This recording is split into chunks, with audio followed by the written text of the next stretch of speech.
Mr. Helmholtz. We've got a lot of updates We do here. have a lot, and actually I noticed there's a few things that weren't on here, so I'm going to go out of order from what you have here and just kind of go down my list, if that's okay. That's all right. Update on teacher evaluation. Senate Bill 103 has passed and was signed by the governor and given immediate effect. So that is now the law of the land. As we've reported to you before, we were successful. Probably the biggest win for us was reducing the percentage of the evaluation that's based on student growth. At one point, it was up as much as 50%, and now it's down to 40%, and will be phased up to 40% over the next few years. Can you just give a basic on the components of it? Sure.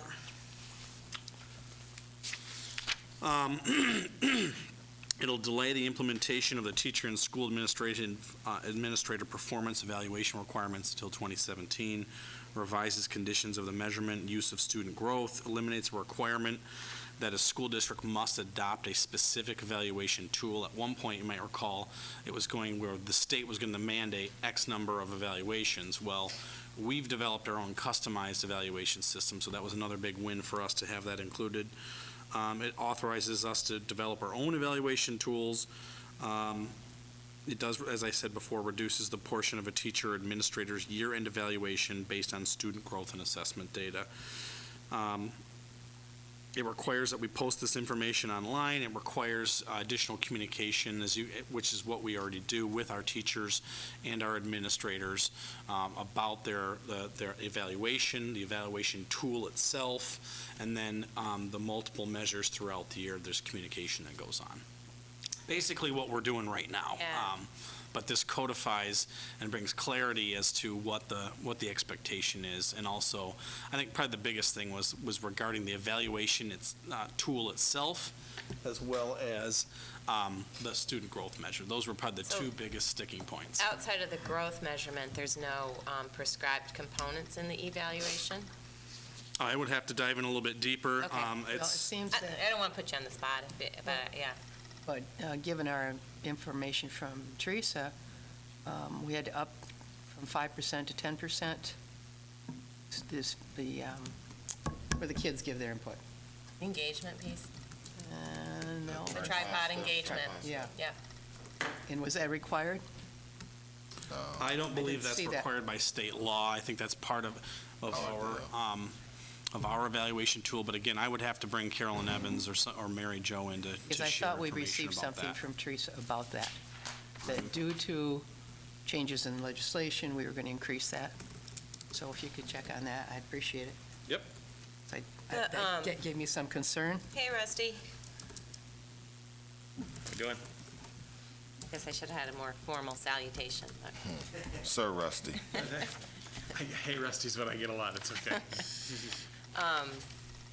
with the growth component, this maybe follows on Ms. Slade's comment. Is it dictated what measurement we use, and is it dictated whether you're measuring the class or the school, or what are the parameters of the growth component in the teacher eval? Oh, the eval. Got it. Sorry. Yeah, well, Here's what it says. Well, this doesn't get to your answer here specifically, but it talks about the beginning 2017-18, 25% of the annual year-end evaluation will be based on student growth and assessment data. Beginning in 2018, it goes up to 40%. So it's phased in over time. What I would need to do is get with our academic team to come to you with more details on the evaluation. because I wasn't concerned about that piece as much as the input from students. Right. And I do not does not speak to that. When I read this, there's nothing in here that specifies the student component. I believe that we have some flexibility at the local level to determine that. No, you're absolutely right. Okay, They were limited in their willingness to try and dictate more. It was percentages on the student growth portion, and frankly, we were going to go to 50 this year. It drops down to 25 and then ramps up from there. I'm not concerned, I'm not talking about that piece. I'm talking about the input from kids that say, do I like you or not? Yep. That piece. Right, and that one is flexible to the district, is my understanding. Okay, well, then that's a curious email we received. we'll check on that. We can We'll check. follow up absolutely. with it. Part of what I'm wondering is how much the tripod survey is tied to student growth as well, the engagement measurement, so. No, it's based on student input. Yeah, I know, but there was research that tied the engagement to student growth, but I hear you, I know what you're saying. Yeah, it's a concern for teachers. You know, if you ask a number of sixth graders on a bad day how much they like their teacher, they're not going to get a really good response. Well, Having been one. my seventh grader just told me about a website called rateyourteacher.com. That can't be good. Well, seriously, that is a concern. Certainly, it would have been a concern for me teaching kids with emotional impairments. Had we asked them regularly how much they liked me, it depends on the minutes. Yeah, I think the challenge is. Kind of like being a parent. The challenge is using it in an evaluative fashion versus a diagnostic, because the tripod surveys actually are more sophisticated than that and do have decades of research to indicate that the engagement assessment is related to academic achievement. I'm not It's whether it's concerned about used in- engagement. Well, that's what the survey's based on. But whether that is appropriate to use it for evaluative concerns versus diagnostic is the touching point, I think, I so. think that's true. We'll follow Onward. up with that. Yep. And we're going to talk about this as your legislative platform. But Senate Bill 442, this is the legislation that would ban open carry but permit concealed carry. This is, right now, the law prevents concealed carry on school property, but it allows for open carry. And that's something that we'll be bringing a position to you later this morning, advocating against all weapons on school grounds except for law enforcement. And so that legislation was referred to the Senate Judiciary, and it passed the committee and is on the Senate floor. There was, in the news, quote from the governor that he would veto it based on local control. Yeah, he wants a provision in there that he may be okay with this, but in addition, he would want the locals' ability to ban them. Interesting. And It's interesting. he vetoed it. Yep. It's not like it's. I understand you can carry a long gun anytime. All right. It's Onward. true. Third grade Enough said? That's Third true. grade reading, House Bill 4822 is passed the House and is in the Senate Education Committee. It seems to have traction. Right now, we're very comfortable with the legislation. It's met every one of our criteria, and we're continuing that conversation, but unless, Rusty, you have anything else, it looks like this is ready to roll. Is the Senate version much different than what's passed in the House? They haven't started on it yet in Okay. the Senate. So they just, when it came out of the House, they've sort of been sitting on it. Phil wanted to get evals done, Senator Papel, wanted to get evals done, and they have a very methodical schedule in the way that they do things. It's one at a time. So the biggest issue was the implementation of the retention requirements. Before it came out of committee, they had dropped it to 2017. Yep. And we had advocated for another year. They were unwilling to give us that year in the committee. We worked with Talent Triangle and others, certainly from West Michigan, to say, all right, we need some more time to implement this. The kids coming in now should be the ones that are impacted by this. There didn't seem to be a willingness to do that until it hit the floor, and Representative Brinks, I think, brought this to light, tried to get an amendment that at least added another year. I think some of her colleagues that she had worked with thought maybe 2 years was better, and so they ended up with a 2 year, so it's 1920, which was originally what we had hoped it would be. Yep. Yeah, that's great. So I think there was a matter of, you get it out of committee, you don't want to give everything before you get it out of committee because you're going to have to give more on the floor. So just a little bit of that going on, which we all were real comfortable with and felt like we were going to be fine. I thought we were going to get a year. I didn't expect to get 2, but that was great. So. I know that when we were considering the platform even a year ago, the academic team ran numbers on aspects of the retention piece. So I know we're going to review this in academic achievement, but it might be good to get, that's the most frequently asked question I have gotten since the House version has passed. And I said, that Teresa's was willing to support it, and her team ran the numbers, and so I think it'd be good to hear what those estimations might be as it stands now, who would be retained, knowing that with interventions in a few years, that would be less. Right, and every other piece or option in terms of interventions and all that stuff take place as soon as the bill would be signed. The retention piece is the only one that's delayed beyond 19 and 20. And Yeah. I do want to say that a special thanks to Representative Brinks, because she worked tirelessly to get that year, and then when the year was given, sort of took the courage to vote for the bill. Yeah. So a great thanks to Representative Brinks for her courage. Yeah, much appreciated, and it was in She direct support of our district's She fought support hard. of it.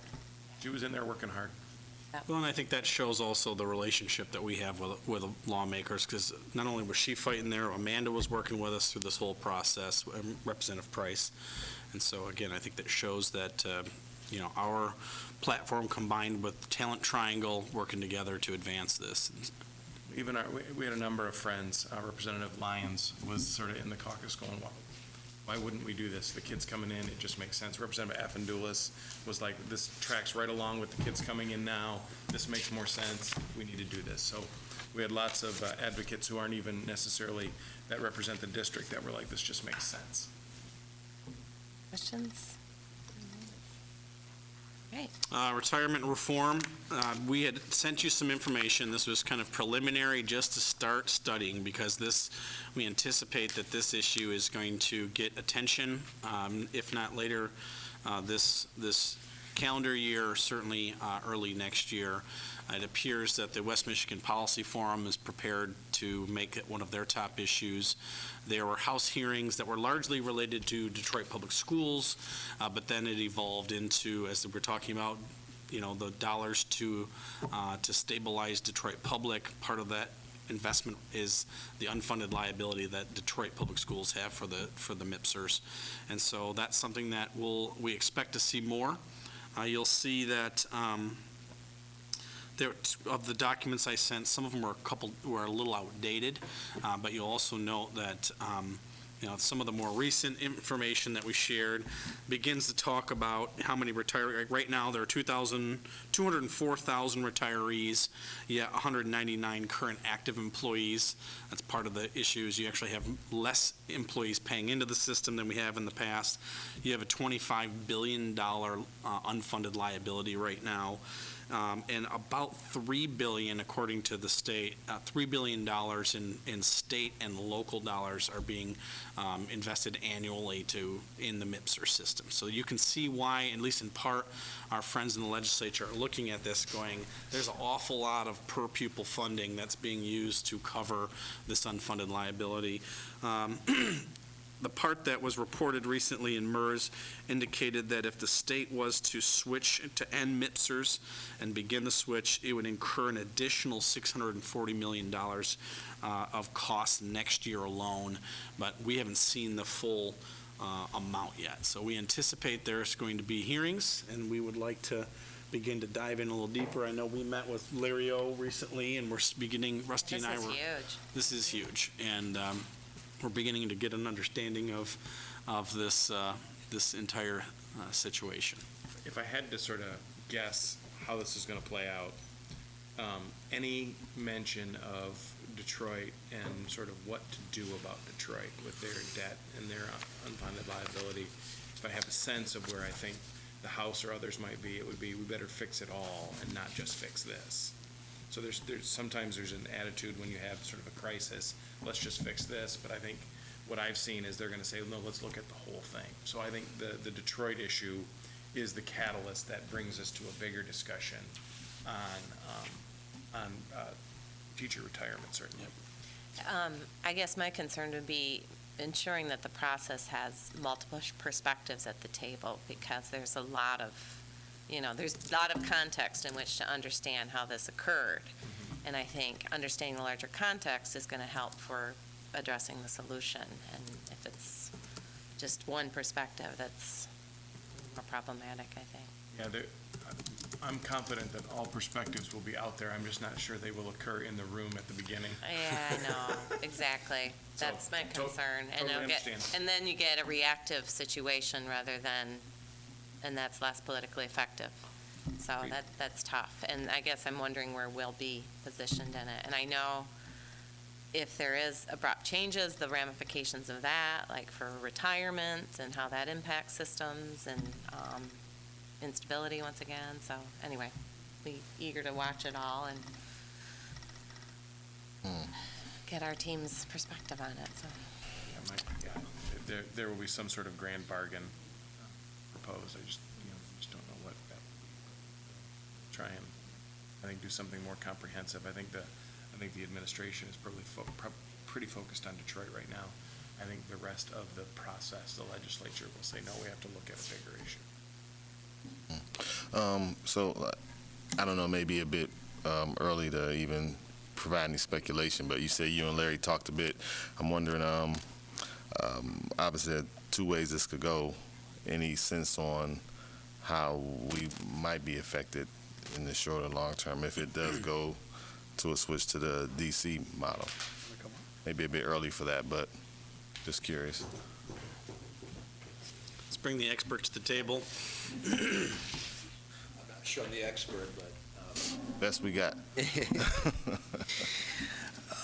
the retirement issue obviously is very complex. It's very emotional, as you can well imagine. Anytime you talk about people's retirement anyway, and obviously most folks would see this as a negative, it becomes very emotional. The discussion, there's been discussion in the past about changing the system to a defined contribution plan completely.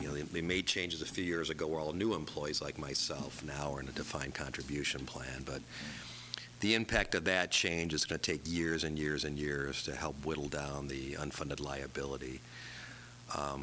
So I think that discussion now is going to be more focused and more intense on changing the whole system. And typically what that means is at some point in time, they freeze all current benefits. So everyone that's currently receiving retirement benefits will continue to receive retirement benefits as was promised. Those that are still active but have not yet retired, everything they've earned at that point in time, they will still retain. They will not lose that. I suspect if they go this route, there clearly will have to be some grandfather clause based on age. Maybe 50 or 45, those older than that retain what they have and don't have to go because they don't have as much time to build. Younger ones would flip over to the defined contribution plan. So everything earned would be retained. The issue, and John mentioned the $600 million bogey that's out there right now. The issue is when you do that, the current retirement plan, if you'd freeze benefits, the current retirement plan has to be fully funded to fund those earned benefits. The $25 million liability we have right now is based on the plan continuing on in perpetuity. So all these actuarial calculations based on the actual benefits they have to pay, both the current retirees and the future retirees, and there's built in there, as you know, the retirement benefits based on compensation, so they build inflation factors for compensation increases, average life expectancy, all those actuarial things, and that's where they come to this $25 billion unfunded liability. If they freeze a plan and switch, then that number becomes much less because now you don't have future, except for current retirees, you no longer have people earning future benefit retirements. I don't know what that liability is. The $645,000 presumably, and again, as John mentioned, I have not seen any calculation. Presumably that $640 million would be required to fully fund the plan if it was frozen. And that's a little bit different when you're talking about a public retirement program. Private retirement programs are subject to federal law, and there's specific calculations you have to go through if you terminate a defined benefit plan. Not so much for public plans, although there are actuarial assumptions that have to be used. So I'm guessing that's where $600 million came from. That's the amount of the unfunded liability that would exist if the plan was essentially terminated or froze at this point in time. But again, I've not seen that. So That's kind of the background where the numbers are floating around. So the thing to keep in mind is that current retirees will not lose any if they're receiving retirement benefits now, that will continue as promised. Likely, older active employees will not see any difference in their benefits. It's going to be the younger ones, those that started before the new legislation, so they're still still covered under a defined benefit program, but yet, are below, let's say, 50 years old. So at that point, they would have to go into defined contribution plan and build up the remainder of the retirement over their remaining working lives. So that's kind of in short how this thing would work if they're talking about switching to a fully defined contribution plan from the current defined benefit plan. Rusty, has there been any sense of a timeline for, obviously these conversations hadn't really snowballed yet, but. No, I don't think so. With outside groups like the Policy Forum and others starting to push, that's certainly something that can raise the profile. As I said before, I think DPS is the catalyst for a bigger discussion as opposed to an outside group or a school, whoever goes to them and talks about it. There are a number of legislators who think this is important. Senator Jansen, even last term, was sort of sounding the alarm bells.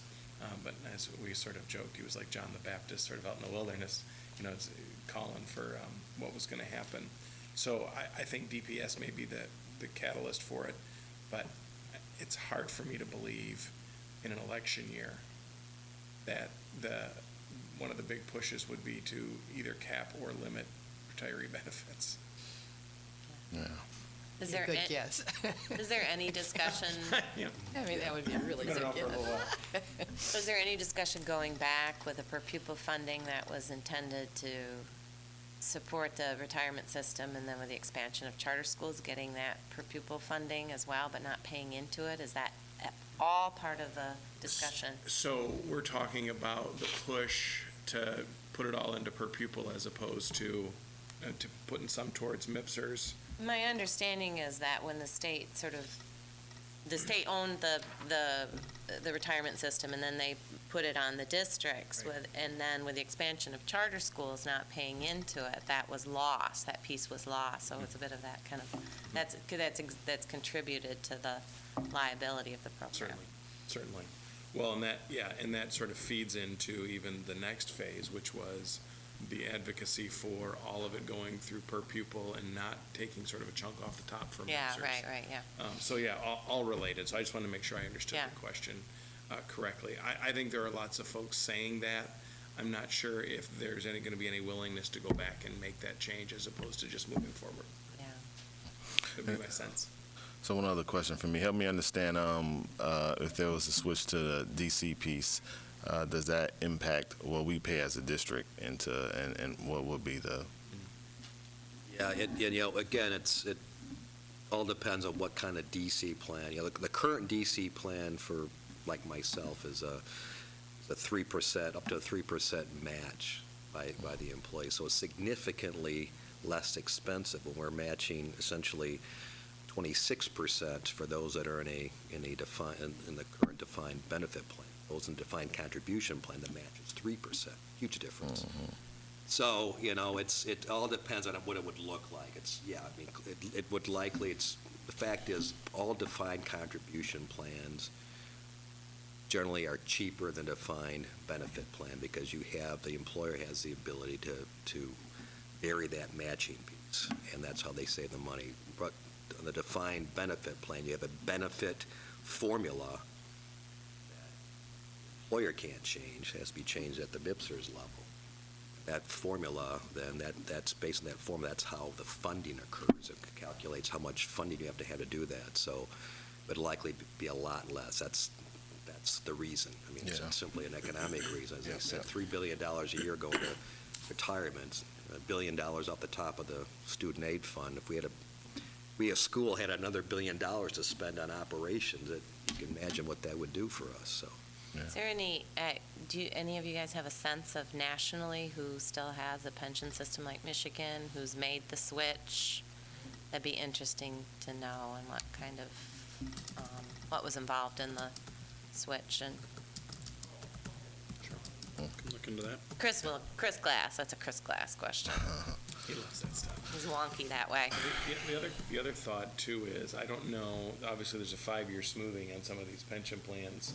You're now sort of, we're running out of the 07, 08, 09, 010. That may alter that number a bit, although actuaries It are will. pretty good about, I know in insurance, they average about 7% a year because that's the average of the stock market since 1928. I mean, so, long-term, you can make some assumptions, but that smoothing will have some impact on it. To be continued. Interesting. Sinking fund, House Bill 4009 is sinking fund only. House Bill 4388 is technology and security. There's no movement that we've seen yet. They're still stuck in the House Ed. I haven't seen anything on the Senate side, but I know we've had some conversations that have indicated that once they were done with third grade reading and teacher eval, that the sinking fund would Remember, get they sent attention. sinking fund to approps. Oh, that's right. They referred the sinking fund tech bill and security bill to the appropriations committee, where we likely have a better chance of success than we would in the education committee, not necessarily in the House, but in the Senate. So in the House, you want to get it to the similar committee that you would want it sent to in the Senate. So there's a little bit of sort of juggling going on, but we've gotten a pretty positive response from appropriation committee members on doing this. We have a nice West Michigan contingent on there as well. So I doubt that they'll do anything before the end of the year. We essentially have 6 session days left, maybe 9 Oh, yeah. most. So before the winter break. So that's sort of where we are on that one. We keep putting our national coverage on our old infrastructure in there. I know most of them aren't reading the Send a picture of Huffington the, Post. I know they're not reading the Huffington Post. The Apple but- computer. Steve Jobs with a thumbs up. Critical shortage. This is actually good news to report. House Bill 4059, not only did it pass the House, but it is out of the Senate Education Committee and on the Senate floor. We do have just a little bit of an update on that. There was an amendment put on general orders, which is second reading before it goes to third, that would allow community colleges and universities to do the same thing. Chairman of the Senate committee hates it and is doing everything he can to either strip it or stop it from moving, because he doesn't like that particular provision. I don't have a sense as to why. Yeah. I don't know the dynamics behind it, but I know that O'Brien and Shoemaker got that on. What is that provision again, please? On the critical shortage, so we would be allowed, obviously, to bring Yeah. back, so would universities and community colleges. Oh, okay. It's Interesting. the sense of people still receiving retirement benefits and then receiving There's this double, salary. Yeah, there's this yeah. Double, concern yeah. about double dipping, even though I would, we all would argue that if there is a glaring need, Yeah, Right. and that outweighs the, yeah, then perhaps Absolutely. it is a service that those people are providing, not double Yeah. dipping. yeah, exactly. It'd be interesting to understand where the critical shortages are at the college level. And I think, if I had to guess, I think that the chairman who wouldn't want this would not believe that there are necessarily critical shortages at those levels.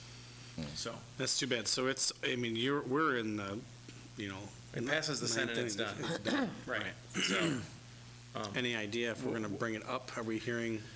the last day of session, there was some talk of trying to get it moving, but they didn't seem to have much success. So that is one, certainly in the 6 to 9 session days, that hopefully we can have an impact on to do. And we'll go talk to the majority leader's office and those folks, and just talk to both Senator O'Brien and Senator Shoemaker as well, and just sort of figure out where their motivation is and how can we sort of move that around. You know, I was I may sort of, well, this critical shortage piece also, kind of makes me think about the last topic as well with the retirement stuff. So I was going to loop it back the same way, right? I guess I'm just curious, looking ahead, what are our numbers looking like as far as ensuing retirees? I don't know if Sharon needs to be here. Oh, Teresa, great. That's even better. So, yeah, if we have the defined contribution, what would that look like in terms of? Madam Chair and members of the board, I think that's an important question. We are looking at the number of people that could retire in the Grand Rapids Public Schools, and I think it's important that other districts look at this as well, because in changing the pension system, you could, in fact, hurt Michigan's education system, and it goes back to the critical shortage list.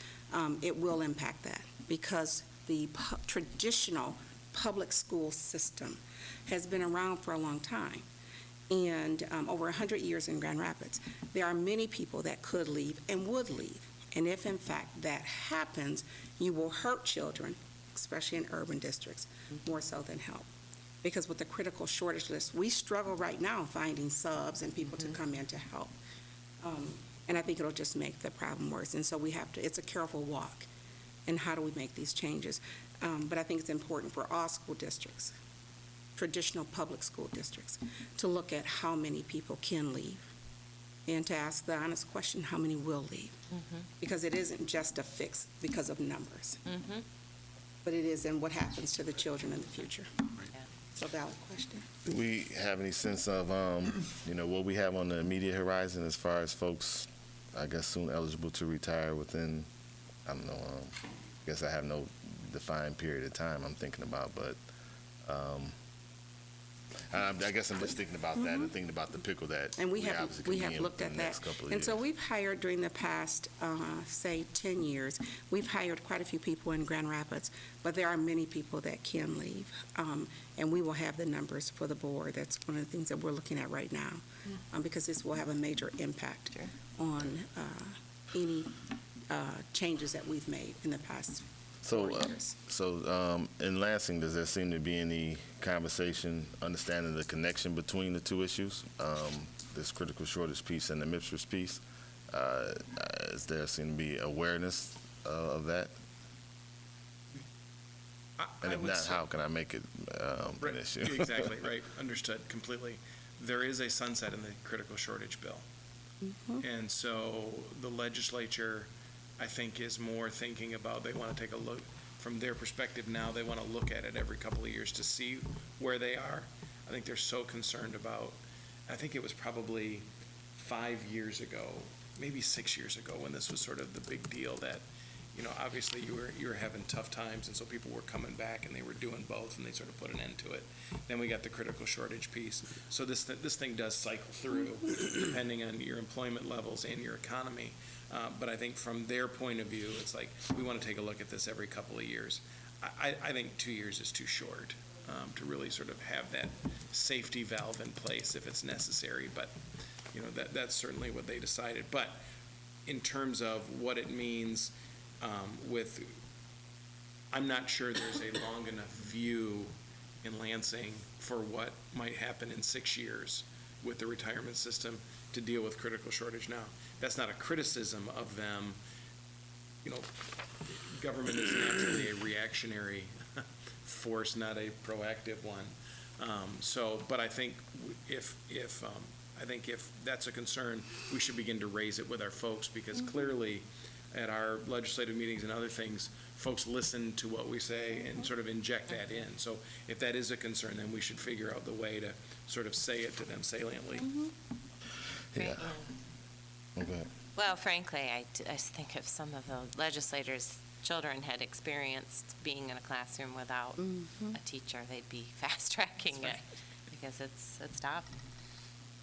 Yeah, it's definitely a concern. It's not a concern saying not in support of the MIPSRS piece, but just a concern to say that this critical shortage piece should remain a tool for us. That's really what it comes, particularly if the MIPSRS piece moves forward. It'll be even more of a concern. So Right. I definitely would like to make sure we. Right. If you have mass retirement following the passage of this switch, we already have a law that largely limits our ability to use retired employees It's a significant issue. And how What do we was it make a sure few years lawmakers back are when we aware? had that mass retirement? It was, part of it was to fix the MIPSTers. Right. And we did buyouts. Was that critical shortage piece in place then? It was not. Yeah, okay. It was not. And people did leave. And it was a switch from a 1.5 to 1.25 multiplier, and it got really confusing. But people did choose to leave Oh, yeah. and put Michigan in a difficult position when you have that many educators leave the systems. If I just think timing, if critical shortage passes, and they usually don't take effect until 90 days after the bill passes, we would be in 16 to 18. We have to sometimes look at the flip side of the 2-year limit. We will have a new governor, a new Senate, and a new House in 18. Maybe there's a better time for a discussion then about this piece than now. So I guess the point would be, let's get this passed, because that will be an important piece for now. And then we'll have another, term limits you live and die by term limits. Yep. Control changes, people change, just all kinds of things happen. Another little update, and there isn't any legislation that I'm aware of, but it's notable that during one of the House committees, they took testimony from the Cato Institute about education savings accounts. So there was an extensive discussion about what they call education savings accounts, AKA vouchers. It was very clearly pointed out, though, that any system like this would require constitutional change. So I think it's important to note that conversation happened, but that anything like it would require a constitutional amendment, which we know the voters in the it's actually getting a somewhat distant future now, but they pretty soundly rejected vouchers. There is no confusion about what the Constitution says on vouchers. Now, you could argue, I would argue that for all public schools, you essentially have those now. You can go to charter school, so how are you going to expand them? You can't without a change to the Constitution. I think that is as I like to say, that is a steep hill and a very heavy rock. It's too bad the Constitution didn't preclude the online, the expansion to the online providers, but. Yeah. Wow. Last one that I have, there's two more. One is the adult education, and actually our good Madam Chair shared information from the State Association. Senator Dave Robertson has introduced Senate Bill 216, which would provide for the opportunity for high school equivalency beyond just a GED. They're looking at other multiple opportunities beyond the GED. Their position is in support of multiple pathways for an adult to obtain that high school equivalency. They support the Senate in this advancement, but they're also calling for additional study. I'm not sure if you've heard anything new or more about this, other than it sounds like it has some legs to it, and we're going to continue to monitor it. That's something that, this is another position that we would entertain for you to consider. And it's something that we have Ron Gorman. I've already asked our members of our academic team. They are also in support of this. And so maybe at our next meeting, we can come to you unless it's something you wanted to take action on immediately. And maybe in academic achievement, it might be good to get the data on, with the shift in the GED, what the change in completion numbers have been, to sort of, look at how it's limiting people from getting certification. All right. And the last one was just around the charter school transparency, and that's really more of an update. We met with our friends from Education Trust recently. They have a new report that's coming out, and they're going to continue to advocate for that charter school transparency and accountability. That's great. It's something that even they acknowledge that in this legislature may be a challenge, and it may not be something that's looking for action, but it's something that we're going to continue to monitor. We're working with them. We're also working with Talent 2025 that have also started to look at this issue and how you have a more fair and equitable playing field. That's awesome. It's great. Ed Trust would be great at us. I mean, they're so good at doing policy comparisons nationally, so there's got to be states that have more transparency requirements for charter schools. There? Absolutely.